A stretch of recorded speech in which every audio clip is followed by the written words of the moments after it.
போராடுகிறோம். இந்த அமைதியை மகிழ்ச்சியை பெற்றுக்கொள்வதற்கு உதவி செய்யும்படியாகத்தான் இந்த வாழ்த்துக்கள் செய்திகள். ஆகவே நீங்கள் தாழ்மைப்படுங்கள், அதாவது மனிதாபிமானமாக இருங்கள். தாழ்மை என்பதற்கு மனிதாபிமானமாக இருங்கள். அதுதான் கனிவு, அன்பு, ஒருவரை ஒருவர் பொறுத்து கொள்ளுதல், ஏற்றுக்கொள்ளுதல், இவை அனைத்தும் இதில் சொல்லப்பட்டது. ஆகவே நீங்கள் அமிதமாக ஒருவர் ஒருவர் நீங்கள் என்ன செய்யுங்க, விகிதமாக வாழ்ந்துங்கள், மனத்தாழ்மையோடு வாழ்ந்து என்று சொல்லப்படுகிறது. தாழ்மைப்படுங்கள். இவைகளெல்லாம் உங்களை எதற்கு வழிநடத்தும்? ஒருவரை ஒருவர் நீங்கள் தாங்குங்கள். எப்படி மகிழ்ச்சியாக இருப்பது, எப்படி அமைதியை பெற்றுக்கொள்வது, இதற்கு முயற்சி வேண்டும். அதை தான் சொல்லப்பட்டிருக்கிறது. எல்லாம் நடக்கிறோம் அப்படின்னு நினைக்கிறோம். ஆனால் கடவுள் மனைவியும் ஒருவரை ஒருவர் எப்படி மகிழ்ச்சிப்படுத்துவது, அமைதிப்படுத்துவது, ஆற்றுப்படுத்துவது என்பதை நமதியாக நீங்கள் உணர்ந்து கொள்ள வேண்டும். பொதுவாக கிறிஸ்தவன் என்றால் கிறிஸ்தவன் என்று நமக்கு நம்மை பெயர் வைத்துக் கொள்ளவில்லை. மற்றவர்கள் கிறிஸ்துடைய சீடர்களிலே இயேசுவை கண்டார்கள். பொதுவாக கிறிஸ்துவை குறித்து சொல்லப்படுகிற வாக்கியங்கள் எப்படி இருக்கும்? தங்கமான பையன், சரியான நேரத்துக்கு வேலைக்கு வருவான், வேலையை குறையில்லாமல் சரியாக செய்வாங்க, அன்பாக இருப்பாங்க, நிறைய உதவி செய்வாங்க, டாக்ஸ் ஃபைல் வரும்போது ரொம்ப கரெக்டாக இருக்கும். கிறிஸ்தவன் ஆன பின்பு எங்களோடு தண்ணடிக்க மாட்டார், மாறிவிட்டார், ஒரு முறை கூட லஞ்சம் வாங்க மாட்டார், இப்ப இவர்கள் கோபப்படவே மாட்டார், மாறிவிட்டார். இவைகள்தான் கிறிஸ்தவன் என்பதற்கு அடையாளம். உங்களுக்குள்ளே எப்படிப்பட்ட ஒரு வாழ்வை, நீங்கள் ஒருவரை ஒருவர் எப்படிப்பட்ட வாழ்வை நீங்கள் கண்டுகொள்ளும்படியாக உங்களை அன்போடு கேட்டுக்கொள்கிறேன். ஆகவே கிறிஸ்துவோடு வாழ்கிறவர்கள் உயிர்த்தவர்களாக வாழ்கிறார்கள். அமிதமாக நாம் 1 யோவான் 5:17 பார்க்கிறோம்.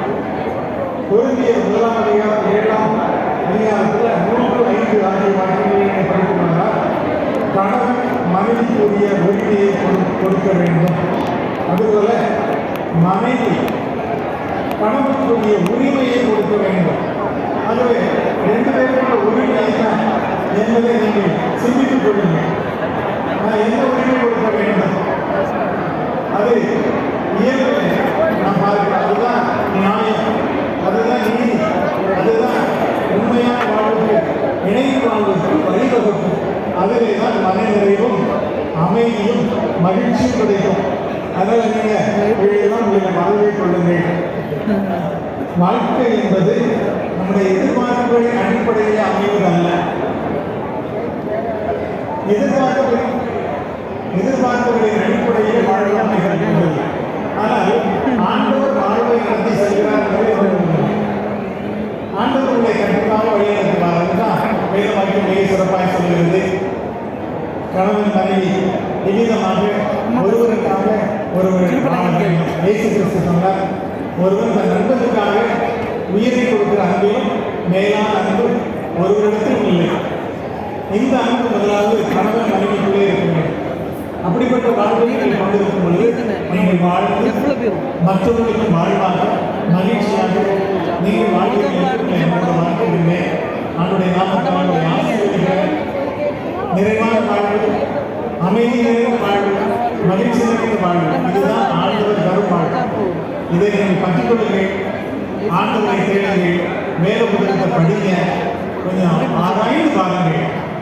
காலையில் எழுதுவதை நல்ல ஒரு சிந்தனைக்கு வேறு படித்து ஒரு 5 நிமிடம் தியானியுங்கள், சிந்தனை செய்யுங்கள். அந்த நாள் முழுவதும் அதிலே வாழுங்கள். அப்பொழுது நீங்கள் அந்த நாளை வெற்றியாக்கிக் கொள்வீர்கள். கடவுள் உங்களை தினமும் ஆசீர்வதிப்பார். நாம் ஜெபிப்போம். அனைவரும் ஒரு நிமிடம் கண்களை மூடி அமைதியாக இந்த மனமக்களுக்காக நாம் ஜெபிப்போம். அன்பு நிறைந்த ஆண்டவரே, மறுக்குலத்தை ஆணும் பெண்ணுமாக படைத்தீங்க, குடும்பம் ஆக்கினீங்க. அந்த குடும்பத்தில் வந்து ஆண்டவர் உரையாடினீங்க. உரம் கொண்டிய உம்மை ஸ்தோத்திரிக்கின்றோம். ஆதியிலே நீ அமிதமாய் படைத்த ஆதாம் ஏவாளர்களை நாங்கள் எங்களுக்கு முன்பதாக வைத்திருக்கிறோம். இப்போதும் அதுபோல நீங்கள் இந்த ஜெமிமா இருவரையும் குடும்பமாக இணைத்திருக்கிறீங்க. இன்று முதல் நீங்கள் புது வாழ்வு தொடங்கி இருக்கிறீங்கன்னு சொல்றீங்க. இந்த குடும்ப வாழ்வு புது வாழ்வு ஆண்டவர் கொடுத்த பெருவாழ்வு. இந்த வாழ்வை ஆண்டுடைய கிருபையினாலும் ஆண்டவர் தரும் உதவி ஒத்தாசையினாலும் சிறப்பாக வாழ துணை செய்வார்.